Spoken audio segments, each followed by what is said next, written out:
Yo, what up? We back with CT's RPT, Real Prison Talk with Wes. And today we're gonna touch a little bit on the subject of prison violence.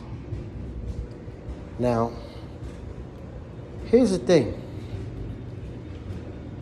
Prison is a place where everything is done routinely. So anybody that knows how to do time will know how to schedule your day into increments to help you get through it. For instance, for me, I will wake up, go to work, shower, lock in, then play my video game, watch TV, read for a few hours before they call the night rec. Then I will work out until they pop the doors for night rec. Go out, shower again, use the phone, play chess or Scrabble for that matter, whatever, till rec was over. Then when I lock in, that was my day. Get ready to do it all over again. And the thing that's so good about having a routine is you get so caught up in your routine. Well, I would get so caught up in my routine and getting my shit ready for the next routine day that I didn't even notice how the time would go, how the days would start to turn into weeks. The weeks would start to turn into months, and the months would eventually start to turn into years. And it's not just like that for the inmates. The system is routinely like a motherfucker too. You're gonna always eat at this time. You're gonna always go to rec at this time. You're gonna always they're supposed to always do mail at this time. Now, for some reason, the benefits are never routinely, because they'll take those from you. Like, shit like mail is benefits to us. Like, shit we look forward to is never routinely. If you know you're supposed to get the mail at 4 o'clock, the COs will use that as their advantage, do the mail at 8 o'clock. You know, dudes look forward to commissary. Commissary might not come this week for whatever reason. But for the most part, everything is routine. So when you're in a place where everything happens at a set time, everything is there's a routine, there's a systematic approach to everything. When the unexpected happens, like prison violence, there's no way to be prepared for that, you know? It rarely happens when you prepared for it, like, unless you get that warning. Like, there are some instances, like the dude I shouted out yesterday, my man Swole Up. Dude got 90-something years. He was next door to a brother that did not know how to run his stinger or smoke his weed. A stinger is the illegal pots we make to cook in ourselves, you know, because everybody don't got money to buy hot pots. And then you got some jails where hot pots are not allowed. So we make our own pot with electricity, salt water, and batteries and shit like that. But done incorrectly, you will blow the power for your cell and for the cell next door to you. So I guess the kid blew the power. Now, in a jail like McDougal, when your power gets blown, the dudes, they know that dudes blow their power by doing illegal shit. So they don't be so quick to accommodate you and get your shit cut back on. So routinely, there's a guy that's supposed to come every Monday and every Friday. Monday and Friday, I believe it was. I can't remember the exact days. I know it was Monday, though. Might have been Monday, Wednesday, and Friday. But there's days that he come, cut the power on for whatever idiot blew their power. If by chance your shit got blown on the day that he ain't coming, or if he already came that day, then you just hit. So I remember it was around football time, you know. Dudes in jail is big on sports, you know what I mean? That's another way we get through our time, through the sports seasons, you know. Dudes, you know, right after football, they get right into basketball. Then right after basketball, I guess baseball, whatever, because I only watch basketball. But I knew dudes that did their time based on the sport, the season that the sport was in. So it was football season. Dudes want to watch football. But the dude blew the power. The first time Swole Up ain't say nothing. It was a Friday. The dude had just cut it on, so he had to wait until Monday. He went all weekend without no power in his cell. Monday came, dude cut it on. The kid blew the power. Matter of fact, they do it Monday, Wednesday, and Friday. Because Monday came, he cut it on, he blew the power Tuesday. So he went all night till Wednesday morning when they cut the power back on again. So Wednesday, when the dude cut the power back on, an hour after he cut the power back on, the kid blew the power again. He said he didn't know that he couldn't sit on his toilet, and because the way we get fire, you have to get a Q-tip, put some grease on the Q-tip, get some lead. Once you stick the lead inside of your socket, it will be a spark. That spark will catch on to the Q-tip. You wrap the lead around the Q-tip, and you stick it inside your outlet. The spark will catch on to the Q-tip, the Q-tip will catch on fire. Some dudes use an extension cord, some dudes go straight from the outlet.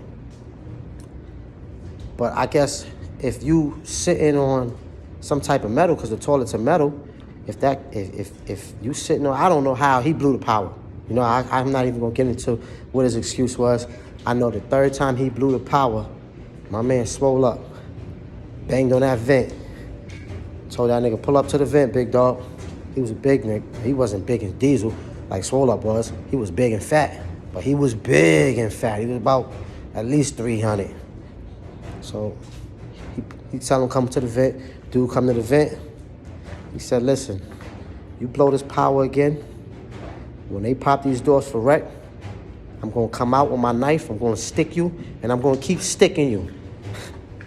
Now, he knew the dude was, because normally you don't get, that was the one rare chance where he gave the dude a warning. And that was because when I spoke to him, because I heard this shit in the vent. Like, when you talk to a motherfucker in the vent, the whole tier hears that shit. So I heard this shit in the vent, and I go to the vent. I'm like, this, well, why you come at the nigga like that, man? Come on, man. He like, nah, fuck that. What's this motherfucker done blew my power 3 times in 1 week. So when we came out, I thought it was going to be some static, you know what I mean? Like I said, the kid was a big kid, but the kid ain't want no static. He came out and apologized for blowing the power, said it won't happen again. Matter of fact, he said he ain't even smoking no weed no more. He said not in his cell. He said he'll go in somebody else's cell that know what the fuck they doing from now on, which he should have been done. But I remember before he came out his cell, I ran the Swole Up cell, because for one, the nigga had mad at my CDs in his cell. He had mad at my property in his cell. I fuck with him, you know what I mean? So I went in there, let me get my games and my CDs, because you about to do some dumb shit. So before you go to the box, let me get all my shit before I lose it. So while he giving me my shit, that's when the kid came to his cell. And when the kid came, I even told him, like, yo, hold up. Let me get my shit first, big man. And he was like, nah, I'm coming to apologize. I ain't coming to beef with the nigga or nothing. But, shit, he ain't no Swole Up had that thing on him, too, because right after he left, I'm like, yo, you know better than to be telling niggas your moves and all that. If you gonna do something, just do it. So nigga Swole was like, yo, Wes, nigga been down damn near 30 years already. So he like, yo, I ain't really want to do nothing to that nigga, man, but I'm just so tired of this nigga blowing my power. You know I got fucking, I think he got 90-something years, 97 years or some shit like that. So he like, my comfortability is all I got in this motherfucker. So I ain't really want to do nothing to him, but I need to put the message out there that he can't just keep doing that. And he said, if he wanted some smoke, shit, it would have been whatever. Then he fucking, as he said it, he reached in his waist and he pulled out a big, long-ass sword that he made from his locker. The lockers are metal. So what dudes would do, dudes would break. My man Grim, shout out to my man Grim, kid from Jersey. That's one of my homies too. Kid from Jersey, he got about 60 years. He taught me this shit. You break a big chunk of metal off your locker, however you do it. Like, he was a little skinny nigga, so what he would do is just open up the locker door and just jump up and down on that shit until the fucking door break off. And then, fuck it, his locker wouldn't have no door. He'll break a big chunk of the metal off. And then for weeks and weeks at a time, he be in there just sharpening that metal for when it go down, you know what I mean? And dudes that been down a while, they know how to make. They don't make them little razor blades and shit where they just gonna leave a cut on your face. These motherfuckers is making long-ass samurai swords, you know what I mean? That motherfucker pulled some shit out. He went to his waist and started pulling out and was all the way up to his shoulder. His hand was all the way up to his shoulder before the shit was fully out. Like, he was in his cell, so the police couldn't see it. So he just showing me, like, if he basically stepped back in the cell and was like, yo, if that kid was on that type of time, pull that long shit out, I was like, my shit on me, nigga. What's up? And the kid I think the kid had about 25 years too, you know what I mean? Because that in that prison, everybody's doing time in that prison, you know? But that was one of the rare, because rarely do you get a warning. Like, and when a nigga warning you, that mean they don't really want to do it to you, you know what I mean? You really got to push them to do it. Like, because normally, like, when I see shit go down, like when I was in a gang block, for instance, kid came in there, he wasn't right. He told on one of the homies, one of the big fools. And even though the big homie wasn't there, when you in a gang block, you surrounded by nothing but gang members. So we all gang members in this block, and the rules in the streets are magnified by 100 when you in the gang block. So the kid come in, and he was one of those fucking, I don't know if he was trying to hold up a facade like he was a tough guy. Somebody must have told him that you got to be tough in jail. The tough guy, believe it or not, the tough guys are the ones that get it first. So he come in, he got the mean, stupid diddy bop with him. He yelling the motherfuckers that he know through the vent. Yeah, I'm here now. What's up?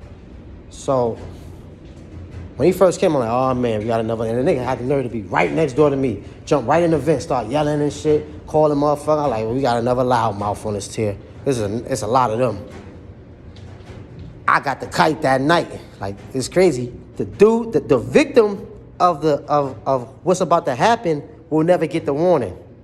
But everybody else that's really about something will, because niggas don't want the wrong niggas to get involved. So they want to make sure that this gets sanctioned before they do some shit and have to reap the consequences from it. So a couple homies that was about it, you know what I mean, got the kite that night. Like, yo, son that just pulled up, he stacked nines. He told, you know what I mean? He told on the nigga. So niggas is like, the homies is basically asking me, do I know the nigga? I'm like, I don't know that nigga. They're like, all right, well, it's about to go down. Like, that nigga told on a big homie.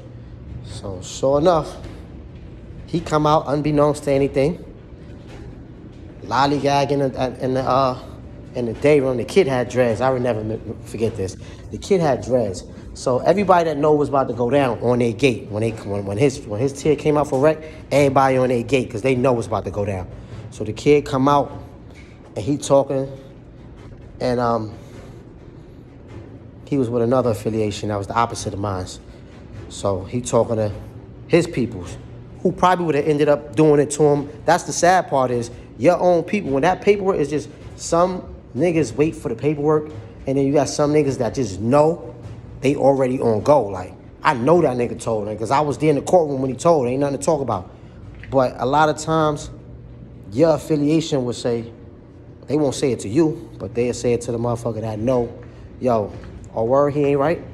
All right, we gonna FOI that nigga paperwork, and when the paperwork go in, when the paperwork come in, then we gonna show everybody, we gonna make a movie in this bitch. But this is one of those situations where he told on a nigga that was real near and dear to a lot of the homies. So I'm on my gate, and I see the homie that was on go, who plate it was. Like, they had gave the plate to one little homie that needed his stripes. So he come out, and then I see, it was supposed to be two of them. So I see the other one, he was kind of shaky, like he ain't really want to do nothing. So the other little nigga that's on go, he come out and he going right to the action. And the other little nigga who's supposed to be helping him, he stopped him and was like, yo, let's bust a lap first. Meaning, let's walk around the day room first. I don't know, that's some shit I never did. For some reason, you got a lot of inmates that when they get out for rec, they just walk circles around the day room the whole fucking rec time. Never understood that, never did that. They call it busting laps. Nigga want to talk to you, he be like, yo, bust a lap with me, homie. And y'all just walk circles around the whole day room. I used to tell niggas, we gonna stop right here. I might give you one lap, but I'm not gonna do this shit all wreck. So the little nigga ran down on the other little homie like, yo, let's bust a lap first. Other little homie was on go. He said, man, fuck that, I ain't busting no lap.